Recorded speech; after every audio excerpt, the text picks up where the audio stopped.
just straight get into the presentation I've got here, which we'll release to the market also tomorrow morning.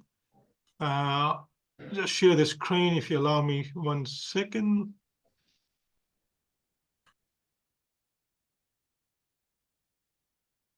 Can you confirm, Ryan, you can see the screen? We can see it very clearly. Thank you. All right. So as Ryan said, in our company, Belararox, it was listed on stock exchange in 2022 on the back of a project called Bellara project. That's how the name Belararox came. This project is in New South Wales, in the Lachlan Fold Belt, near Mudgee and Dubbo. We've done some work on the project in 2022, did the drilling, did the maiden resource, 5 million ton at 3.4% zinc and copper and gold, lead and silver. And we have also a project in Western Australia for lithium and gold. And more exciting, and the flagship now, is our project in Argentina, which is for a very large, potentially a large copper porphyry system we are looking to unravel there. So with that introduction, I'll just quickly flick through some of the disclaimer slides, which everybody can read in their own time. And I'll just show you this picture. So this is project on the eastern side. You can see Sydney. You drive 3.5 hours, you get to our project near Dubbo. And on the Western Australian side, the Bullabulling project, which is near Kalgoorlie and just actually west of Coolgardie. And in the slide, on the picture below, you can see the black outline is the province called San Juan province in Argentina. And there's red dots of the project that we have. And the other yellow dots around us are all the either mines or the exploration projects. Just to give you a bit of an idea about Argentina and San Juan. San Juan was ranked #1 by Fraser Institute of Australia in terms of mining friendliness. We are surrounded by very large companies. And immediately south of us is a project called Belararox, which is near my cursor, which is an operating gold mine by BRX and Shandong. On the northern side, we are surrounded by majors like Filo del Sol, Josemaria, London, BHP, Filo del Sol particularly, that we compare ourselves with a lot because of similarity in the geology. It's a 3 billion market cap company where BHP spent 100 million US, sorry, 100 million Canadian to buy 5% of the company. So we're surrounded by large players in a very prospective region. Team is led by exploration team in Argentina, led by my exploration director, Jason Ward. He is a very accomplished geologist. He did a lot of discoveries to his credit. The last one he did while living in Argentina, a discovery in Ecuador called Cascabel, which was for Sol Gold, which is a junior company, became more than $1 billion company. And he's done many other discoveries. And Jason has been living in Argentina for the last 20 years and still lives there with his family. So with that project, and we are copper focused, and obviously copper is in demand, the supply and the demand, that's the opening up that is happening to the extent that price is very strong and likely to be stronger. Everybody's looking for copper. BHP forecast $250 billion worth of investment needed in the next decade or so to meet their supply and demand graphs. There's a lot of activities that are investments happening in copper and likely to be super active like that for the coming years. One of the other attractive other attractive part of my team, my company, is a great team we have assembled. I'm the founder of this business, along with my chairman, Neil Warburton, legendary person, mining engineer, who's been CEO of Barminco and chairman and directors of many, many big and small companies. And Jason Ward is exploration director. I talked about him before. John Tracos is our legal director on the board. And I've got very good chief technical advisor, Dr. Steve Garvin. Steve and Jason, they are world-renowned porphyry experts. Steve teaches porphyry exploration, and he has been part of discovery with Jason on the Cascabel.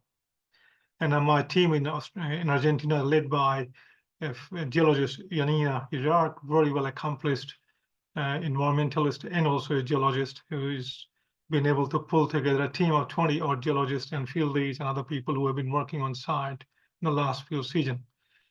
Very tightly held share register, about 85 million shares on issue only, and 22 million options of 66 cents. They got another couple of years left in them and 13.3 million PRs.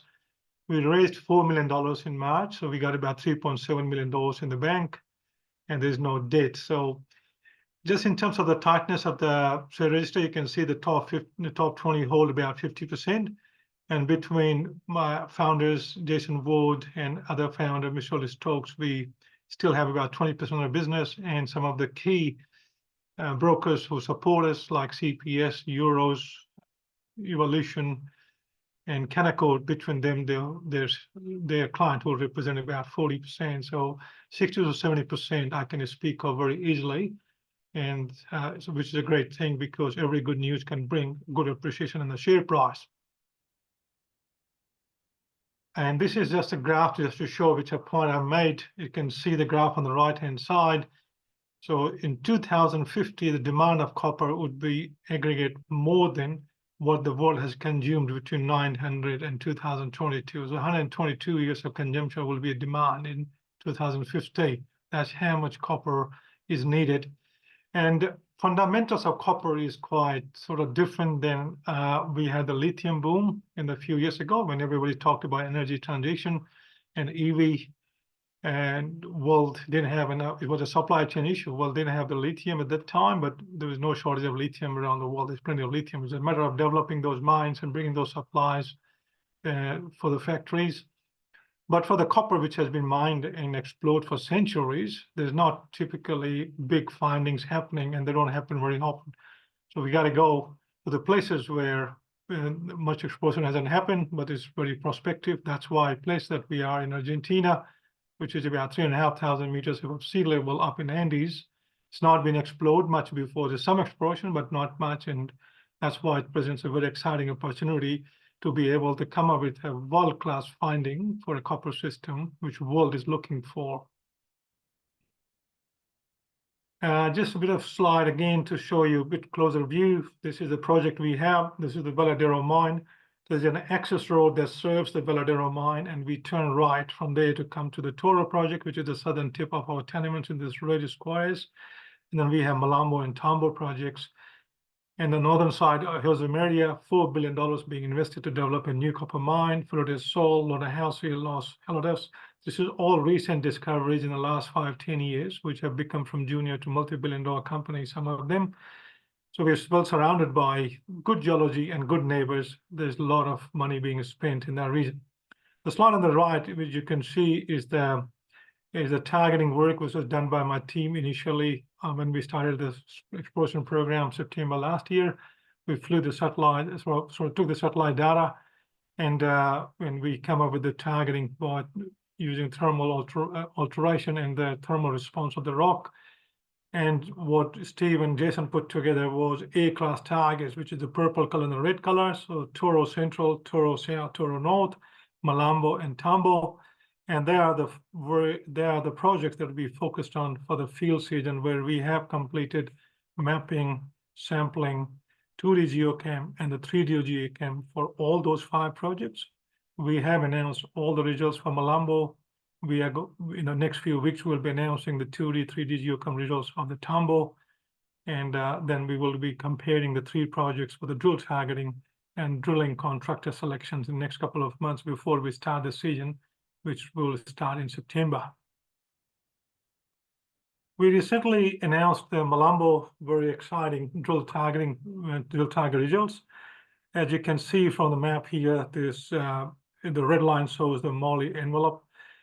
I'm not a geologist, but I'm learning a lot from my exploration director, Jason Wood, and Chief Technical Advisor, Steve Garvin. What they say is that these porphyry, which are sitting beneath the ground, sometimes they could be deeper, sometimes they could be shallower. And the material that they have thrown through the cracks, the water material that comes on surface, some of them are mobile, some of them are not mobile. So if you find things like moly and potassic alteration, all those things, they don't move. And if you find them on surface, then you know you're closer to the porphyry center. If you don't find copper and other metals, it's not sort of that essential because they're mobile and they will, over the time, millions of years of erosion and all, they will move on. But a bit of them is always a good indication. So this on the left-hand side, you see this envelope, and the red line is the moly line, and the other intrusions shown there. And the result of the geology and the 3D and 2D geochem is a result on the right-hand side picture, which is showing where the cross sections are showing where the likely porphyry is to, and the three lines, the black line that show is essentially a drilling kind of drill hole plan. This is very early a concept. We are still working through a lot of details to come up with the proper drill planning, but they're just an indication that we can drill those three holes on that intersection BB. We'll be drilling more into we're doing more cross sections along the strike, and obviously we'll plan drill holes, and they might be oblique and all. But again, that's a detailed work being done by my team. This is just to show you a 3D picture of the two models, the two 3D geochem model results that were published, Haley model and the Cohen model, and the probabilities of finding that porphyries. So if you have result of 1, which is 100% probability, which would be very close to Rington model in USA, which is the base of the whole modeling work that these people do. And the Cohen model, which takes about a dozen of other porphyry systems, they're predicting the porphyry, and that you can see the probability range 0.15, 0.23, 0.16 in that order, which is considered to be quite high. That means we have a good chance of hitting a porphyry when we do the drilling based upon the results here. And also a comparison of the last discovery that Jason did in Ecuador. This is the moly footprint on our ground on the left-hand side, and you can see very similar to Alpala and the Teniama. And you can see very similar kind of footprint of the moly. And Alpala was a major discovery in the last 10 years. Just go 3 billion ton at 0.5%, 0.52% copper equivalent, and Teniama 722 million ton at 0.36%. They are world-class discoveries.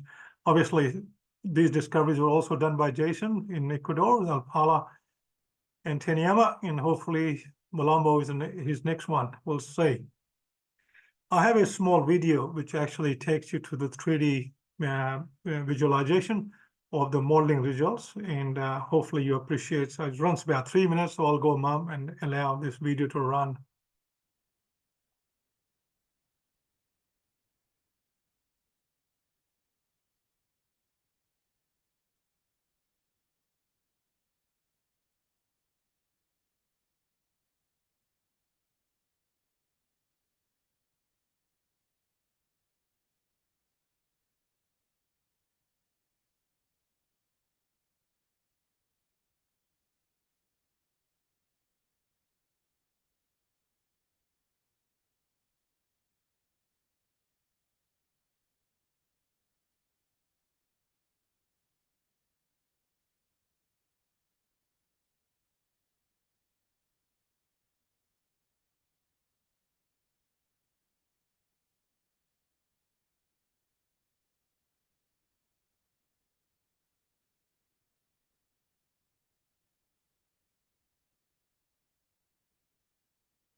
Okay, so as you can see, this 3D visualization of the two models, and just to get you a footprint idea, on surface, the picture that we looked at before is kilometer long by 650-meter wide, and depth-wise, it's probably up to kilometers to 1.2 kilometers in that model.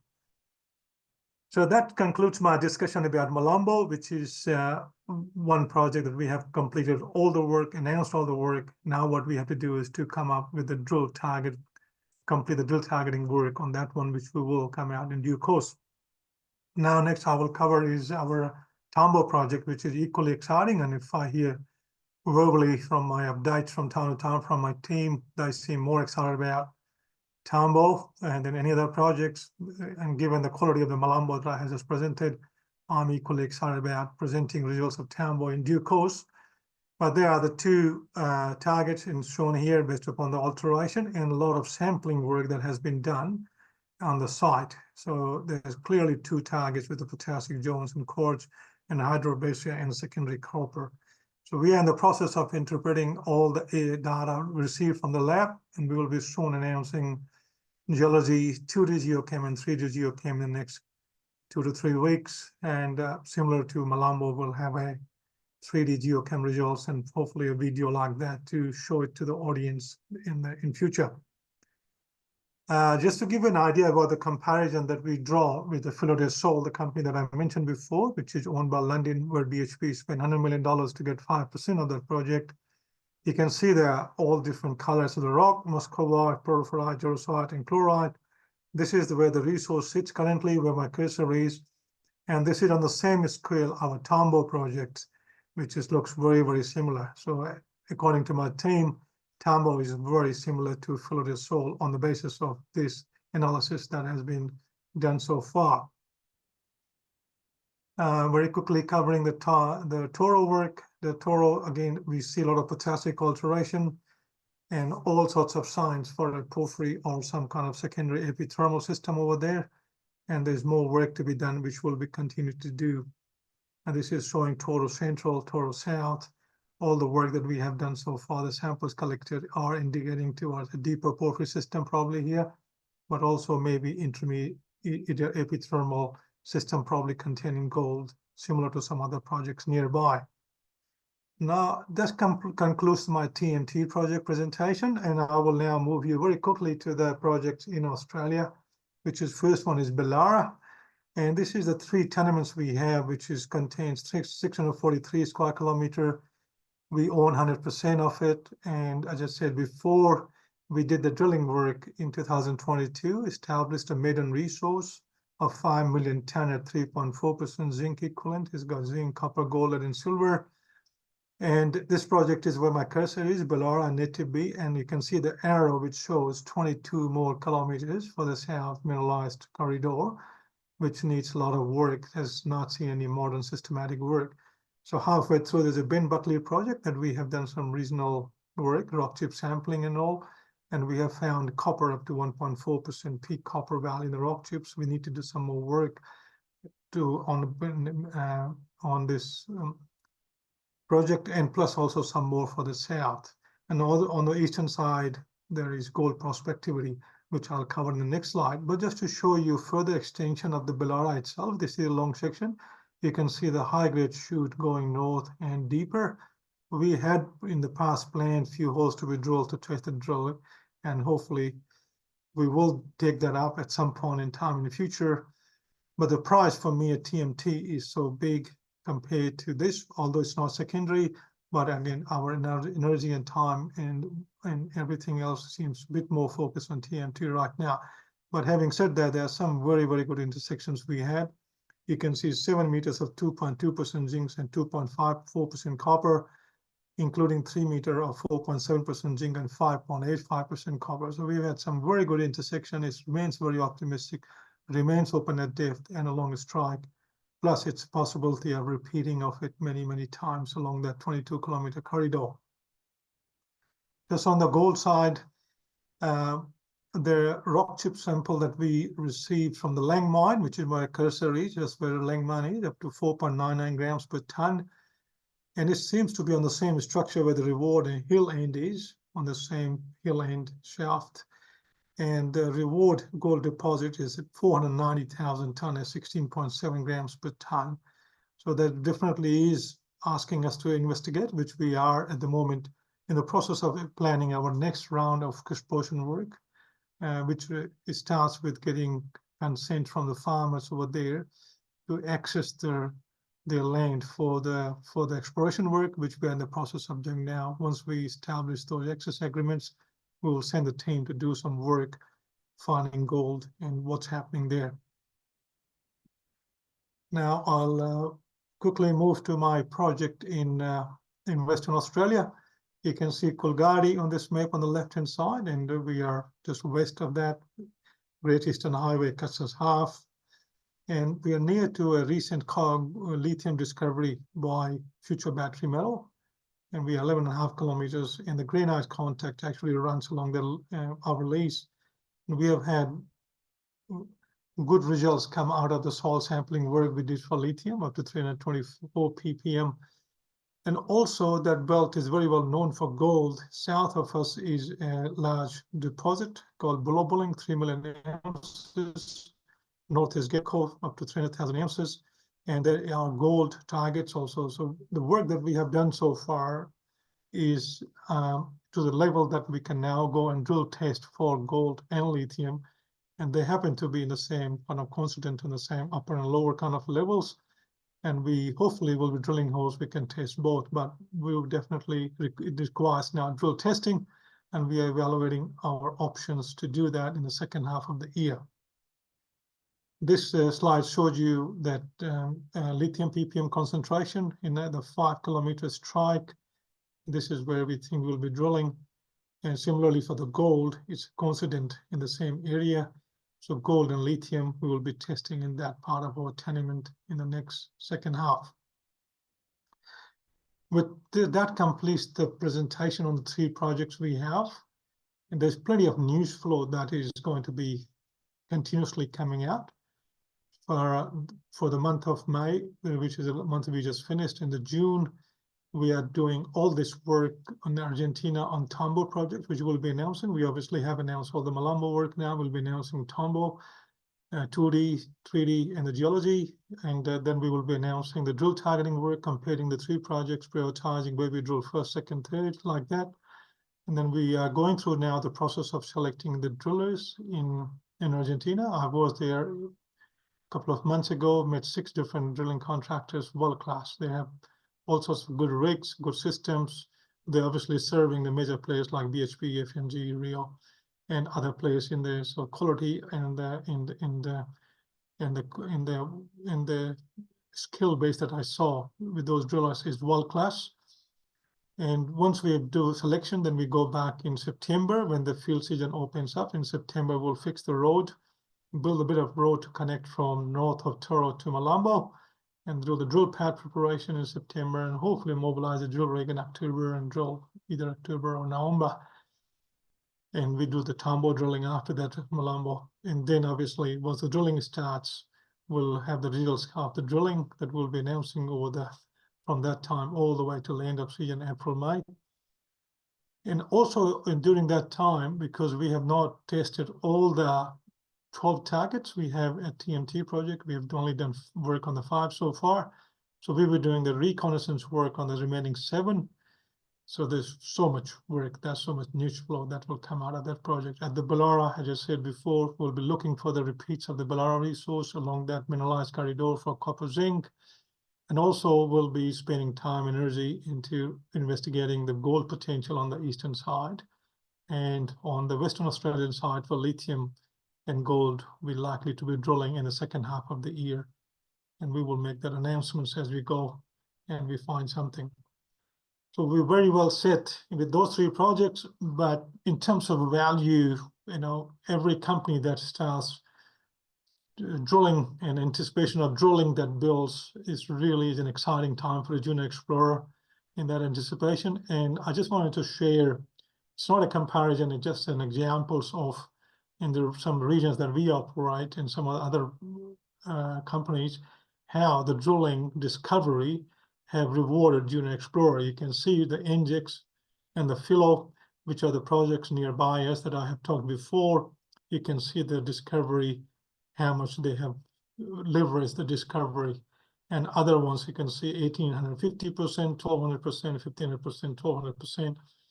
And I kind of experienced that before when I was drilling for Belara, when I ran from 20 cents to $1.50, but that was for 5 million ton. Here I'm discovering potentially opening up to discover large systems, because once you find a discovery there, they're elephant country, you find big, they are multi-billion tons at times. And for a junior having that kind of project, that potential, it bodes very, very well for value accretion from year on when we do the drilling. This is another slide just to show you that we compare ourselves with these companies in the nearby. Philo Corp, which now sits at 3 billion market cap, and their journey. Hopefully we follow the same course, hopefully.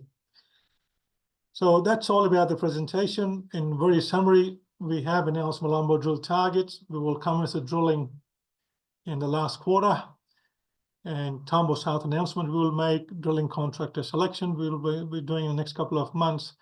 We have awarded the camp contract already to a local supplier. So we've got all the camp set up, everything ready for the next season. Bullabulling, we have several targets to drill.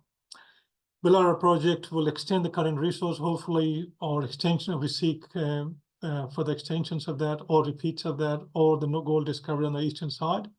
On the corporate side, we had very successful cap raise of $4 million in March. And also, we continuously keep evaluating a lot of M&A opportunity that keeps coming our way. But our goal is very clear. This is what we have been discussing and advised by our corporate advisors, is we chase copper and we chase large, bigger copper systems. And those kind of opportunities we continuously run our ruler on. And the last one is just to show you the camp that we have. It's a very good camp that can house up to 30 people and well serviced from San Juan by a very good contractor that we employ to look after our people on site. That concludes the presentation. Ryan, if you want to I'm happy to take the questions. Thank you very much, Arvind. I really appreciate it. It was an excellent presentation. So now we're going to open it up to a bit of a Q&A. So if anyone has any questions they would like to ask, just submit a couple with the Q&A function on Zoom. I've got a couple myself. So obviously the Malambo targets look really promising, and it's really good to hear that you guys are looking to start drilling it fairly soon. But based on where the sites are actually located, how much on-site infrastructure is required before you can start drilling at the Malambo targets? Yeah, look, all the infrastructure is already in place because we did the full season work last season. Yep. The season normally lasts there. You start in September when the ice melts, and then you probably can work up to April. Last season we only did about third week of April. Snow came a bit early. But you get about that window, September till April. Okay. So all the roads and the camp I showed you is already in place. We have not moved the camp during the winter. So when we go back, all we have to do is to probably just grade the road again. Yep. The Veladero. So we're using that Veladero road that I showed you, the BRX road. Yeah. We go from San Juan to the pitch road, then to the mine road. And the mine road, probably you'll go on that for 3 hours. And then you, just before the mine, you turn right to north to go to my project. So from that, when you veer off from the Belararox road to my mine side, to my project side, it's about 40 kilometers. So we'll fix that road. It will take us a week or two to fix it. Yep. And we'll be up and running after that. Okay, well, thank you very much for that clarification. Now, outside of the main projects highlighted today, is there anything else on the horizons that investors should really know about for Belararox? Oh, look, we got plenty of projects that I just said. We got 12 targets in TMT. We only have evaluated 5, which will be drilled. And while we're drilling, in parallel, we'll be investigating or doing the reconnaissance on the remaining 7 and see what potential they hold. They all look good. And then if you look in Australia, we haven't not even opened up our gold potential on the eastern side of Belara. And we have got a lot of work to do to repeat our 5 million ton resource on Bellara native B that we established in 2022. So plenty of projects that we have. In addition to that, I just said in my presentation, we continuously run ruler on the opportunity that gets offered to us. And I continuously get offered for the opportunities to look at M&A wise. Yeah. And without going into details, which I can't till we announce, but sufficient to say we always look at opportunities and discuss which add value to my shareholders. Yeah. Okay. All right. Well, thank you for that. And then obviously you guys completed a cash raise in March, right? How is that, with the cash kind of associated, how is the required cash flow tracking for the current projects? Do you reckon there'll be a need to, raise additional capital before the end of the calendar year? Look, as a junior explorer, we always raise money from time to time, and because we don't generate revenue, we rely upon equity raises to do our work. Yep. So definitely there will be a capital raise at some point in time, and I can't be specific about how much and when, but for drilling and for other work that we need to do, we will be raising some money towards the later part of this year. All right. Thank you for that. And then just one last question from me. When it comes to receiving back the drill samples from the Malumbo first priority targets, when do you reckon investors will be able to expect an announcement regarding those results? Look, Malumbo, we have already announced those results. You're talking about the results that we finished just now. You're talking about the drilling results next week. I'm talking the drilling. So the next stage. When do investors think they might be able to get some results? I'll anticipate drilling results to start flowing through from the first quarter of the next year, which is from January. Okay. In that time frame. So let's say we start in October, we'll finish probably a couple of holes by Christmas time. And lab takes about 4 to 6 weeks. We use ALS in Mendoza. So you're talking about January, February, some point in time, we should start to see results from the drilling. Okay, well, thank you very much. I think that about wraps everything up. So thank you very much, Arvind, for the presentation. And thank you very much, ladies and gentlemen, for attending.